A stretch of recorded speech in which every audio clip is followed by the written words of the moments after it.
In this video, we'll examine the evidence that there's functional specialization in different regions of the cerebral cortex. Recall that the brains of different individuals contain hallmark structures that are seen in brain after brain after brain. So for example, we can find the frontal, parietal, temporal, and occipital lobe in almost every human brain. These are defined by landmarks such as the central sulcus and the lateral fissure. And the fact that these are conserved across all humans has raised the question, do these different regions perform different cognitive functions? Well, it turns out that this question has been one of the central debates in the history of neuroscience. And there essentially have been two views. One, that the brain is regionalized, and the second, that the cerebrum functions as a whole, sort of analogous to the way that your computer has memory that can be used to carry out a whole bunch of different kinds of computing tasks. Let's look at a little bit of the history behind these two ideas. I'm going to begin with localism, the idea that the brain is regionalized. One of the first anatomists to really act as a proponent of this idea was Franz Josef Gall. Now, he was an advocate for phrenology. If you've never heard of phrenology, this is the idea, and I should say the mistaken idea, it's not true, but this is the idea that we can learn about the cognitive ability and about the character of people by feeling bumps on their head. And the idea is that the cranium would have these lumps, and where the lumps were larger, it was reflecting the fact that the underlying brain tissue was big there, meaning that they had a high capacity for that particular trait. So in order for this to work, Gall and his colleagues had to believe that the brain was localized. And here is a map of this kind of localization. So Gall, for example, believed that language was localized under the eye, that the ability to detect colors lay over the eye, that benevolence, how kind you were, was related to this region on the top of your head, that inhabitiveness, how homey a person you were, was towards the back of the head, as was parental love. But amativeness, basically how lusty you are, was located at the base of the brain, and secretiveness mapped to a part of the brain over the ear. Now, these localizations may seem fanciful to us, but there were a lot of people who believed them. As late as 1900, we have a guide advocating the use of phrenology to detect a good versus an unreliable husband. What I want to do is walk you through this. Recall this map the phrenologist had followed, and if looking at the green area at the top of the head, that was benevolence. Well, the genuine husband would have a big bump there because he was a thoughtful and kind individual, whereas the unreliable husband would not have that bump. The genuine husband would have a large area for inhabitiveness and parental love, meaning that he'd be likely to stay home and help with the child care, but the unreliable husband would not. However, the unreliable husband might have a large bump in the amativeness region, meaning that he might be a philanderer, whereas the genuine husband would be more likely to be faithful. When we look at this today, we just think it's ridiculous. The opposing view was that the brain was operating as a whole, and there were many proponents of this, including Pierre Flourens. Now, I've mentioned him before as the anatomist who carried out lesion experiments on pigeons.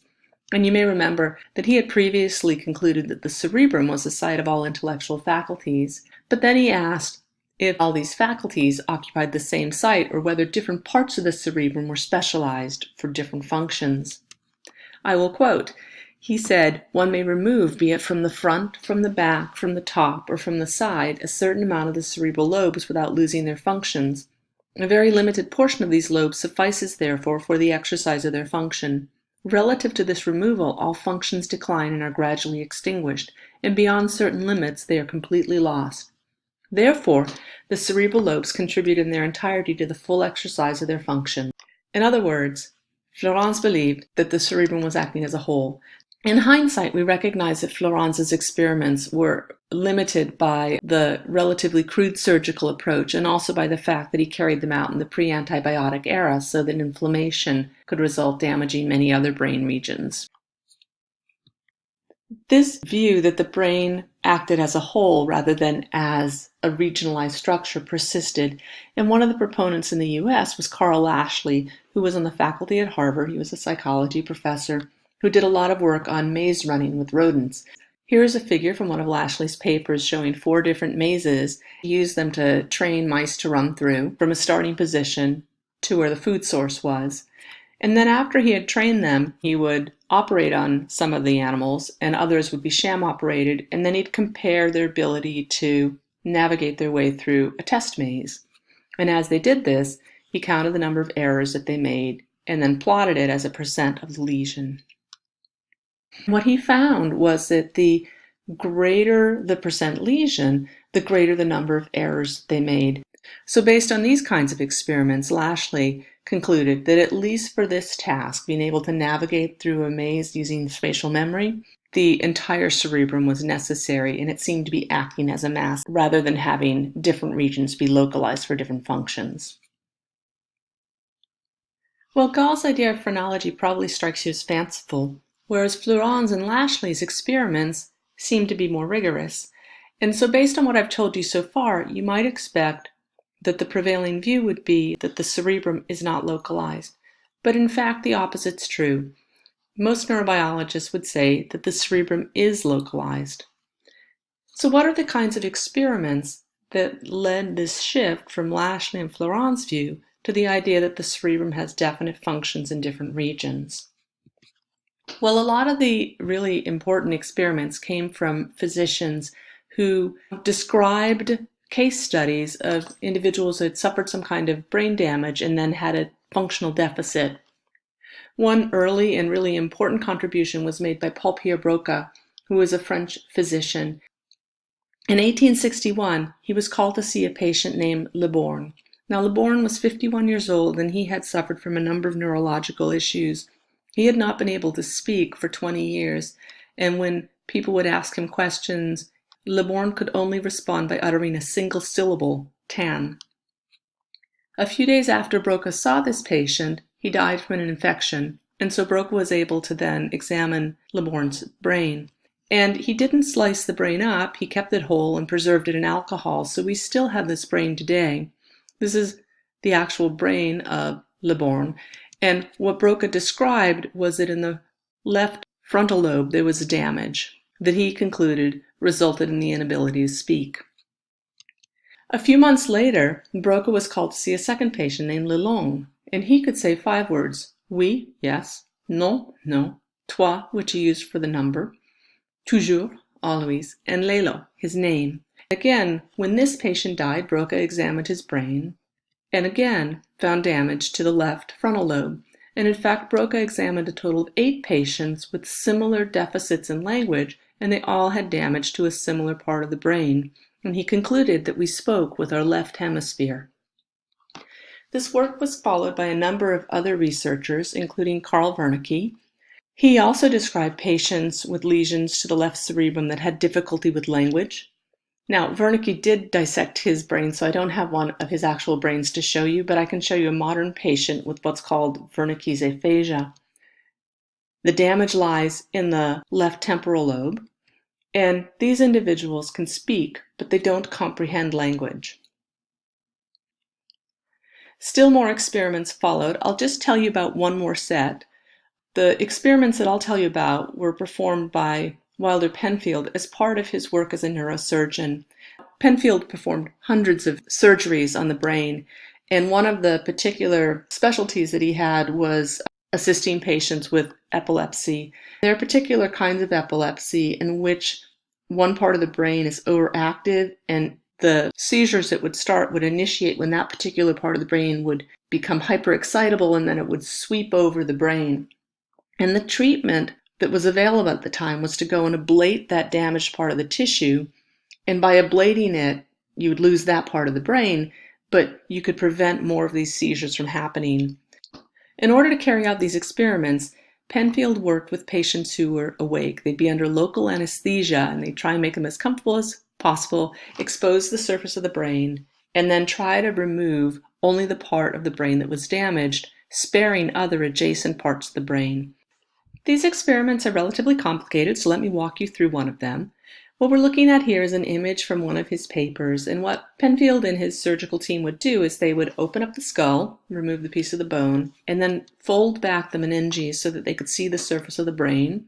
They would try to leave the blood vessels intact so that the brain tissue would survive and bathe it with saline. And then they would come in with a probe and lightly touch the surface of the brain, passing current, and see what happened in the patient. I'm going to take this away. I'm going to draw in a landmark though. This is the central sulcus, and we're looking at the left side of the brain here. And what I'll do is I'll actually show you the notes that were made during the surgery, and these would be what the patient would report after being touched in each one of these spots and stimulated. So for example, when stimulated here, the patient reported that he felt tingling from the knee down to the right foot. Here, numbness all the way down the right leg, excluding the foot. Here, numbness over the wrist, lower border, right side. Here, numbness in the right shoulder. And skipping down to here, numbness in the right side of the tongue. So what I want you to see is that all of the spots that were stimulated in this region here, which corresponds to this post-central gyrus, involved feeling. What about the precentral gyrus? Well, he did this as well. Here, there was a slight twitching of the arm and hand like a shock, and it felt as if he wanted to move them. Here, the patient shrugged shoulders upward. Stimulating here led to closure of the hand and flexion of his wrist, like an attack. Here, the patient said he could not help closing his right eye, but he actually closed both. And here, made a little noise, vocalization. This was repeated twice. Patient said he couldn't help it. It was associated with the movement of upper and lower lips, equal on both sides. So in this region, corresponding to the precentral gyrus, the stimulations led to movement. And again, different parts of the precentral gyrus seem to evoke different movements. Well, based on the work of Penfield and others, we now recognize that the postcentral gyrus serves a specific function. It's also referred to as the somatosensory cortex. And one of the things that we've seen is that there's a conserved map of the body surface. The orientation's always the same, so that the legs lie closest to the midline with the face towards the lower part of the postcentral gyrus. This map is called the homunculus, and it's a distorted map of the human body because not all of the parts are drawn to scale. Similar maps of the body surface are found in other non-human animals as well, so this is a common characteristic that we see in the vertebrate brain. Well, modern imaging methods such as MRIs have allowed us to visualize damage and also visualize function in living patients. Let me give you a couple examples. Here's an MRI scan of a patient, a modern patient, with Broca's aphasia. Now these are horizontal sections, meaning that the computer is generating sections as if the brain has been sliced off from the top. When radiologists view images, they project them as if they're looking at the patient. So a radiologist looking at a patient who's lying down, that patient's right side of the body would appear in the radiologist's left field of view and vice versa. And so when we look at these images, it's important to recognize that the right side of the brain is actually on the left side of the image, and the left side of the brain appears on the right side of the image. When we do this, we can look for the damage that's present, and here it is. I've outlined it in red, and what I hope you can recognize is that in this patient with Broca's aphasia, there is damage to the left frontal lobe.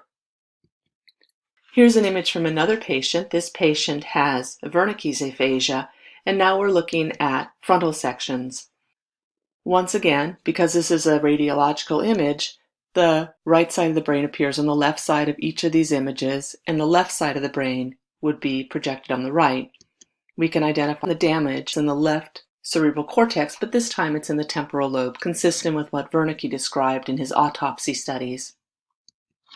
Perhaps most excitingly, we can use modern methods in order to visualize neurotypical brains, so we can look at the activity in the brains of individuals who haven't suffered any damage and see where normally information is processed. One way to do this is with a technique called BOLD, blood oxygen level dependent fMRI.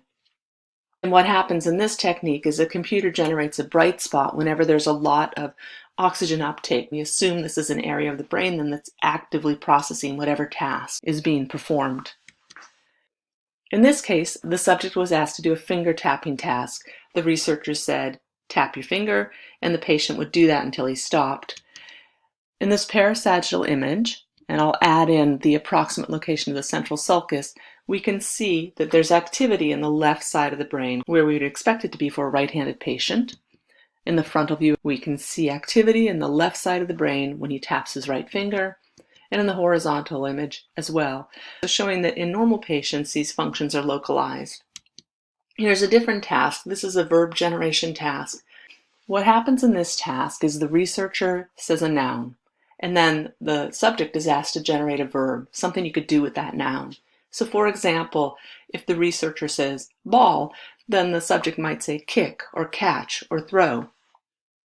Here's the activity in a neurotypical subject. In this parasagittal image, we can see activity in Broca's area and Wernicke's area. In the frontal and horizontal images, again, we can see activity in the left temporal and the left frontal lobe corresponding to Broca and Wernicke's areas. Here's a passive listening task in which the subject lies in the MRI while the researcher reads them a story. Here we can see activity on the left side, corresponding to the auditory cortex, where you process hearing, as well as Wernicke's area. In this frontal section, we can see that the activity occurs on both sides of the brain. In that auditory cortex, we have two ears, and we process information on both sides of our head. And here in the horizontal section, the same sort of thing, with more activity on the left that we associate with language, but also activity in the auditory cortex. Taken together, the studies from neurotypical patients, from individuals who've suffered a lesion, and from animal studies have allowed us to assign particular functions to different parts of the cerebrum. We now know that some parts of the cerebrum process information about a particular sensory modality. For example, we've seen that this postcentral gyrus, or the primary somatosensory cortex, is devoted to processing information about touch, temperature, and pain. There's another associated structure, the secondary somatosensory cortex, that also is devoted to processing information about the body. The primary visual cortex and the secondary visual cortex process information about vision. In the study that I showed you with the fMRI, we saw that the primary auditory cortex and secondary auditory cortex light up in the temporal lobe. Some parts of the cerebrum are involved in planning for and initiating movement. So here's the primary motor cortex, which is involved in initiating voluntary movements, and here's the premotor cortex, which is involved in planning for those events. We also know that in humans there are specialized cerebral regions dedicated to language. We saw Broca's area and Wernicke's area. And although I've drawn a discrete circle for Wernicke's area, I should say that modern imaging studies have shown that Wernicke's area is not necessarily a single region. There may be several discrete loci in the temporal lobe that are working to promote language comprehension. Based on these studies, we've been able to ascribe particular functions to the different lobes. The frontal lobe's involved in skeletal muscle and movement, the parietal lobe in somatosensory information, the occipital lobe in vision, and the temporal lobe in hearing. I want you to notice, though, that even with the parts of the brain that I've colored, there's a large portion of the brain which was uncolored. We call this the association cortex, and it's not associated with any one particular sensory modality. Instead, this seems to be the part of the brain that's involved in higher cognitive functions, and these also are regionalized. So in the frontal lobe, the parts of the association cortex there are involved in judgment and problem solving and in impulse control and social behavior. In the parietal lobe, the associations involved in the integration of body senses, of spatial awareness, of visuospatial navigation, and of visual attention. And the temporal lobe is involved in memory acquisition, assigning categories to subjects, and understanding language. The images that I've shown you at this point have been from humans, but I want to end with a little comparative brain evolution. But this image here shows us the brains of three mammals: a human, a galago, which is a bush baby, it's an African primate, and a hedgehog. And on the left side of the image, what I've colored in blue is the cerebral cortex. As expected, the human has a more extensive and more folded cerebral cortex than either of the two other mammals. What we also see, though, on the right side, where now I've added color for the association cortex, is that the human has an extensive amount of the cortex which is involved in higher cognitive function. There's relatively less association cortex in the galago, and in the hedgehog, there's almost none. The expansion of the association cortex is probably one of the important steps that has allowed humans to be human.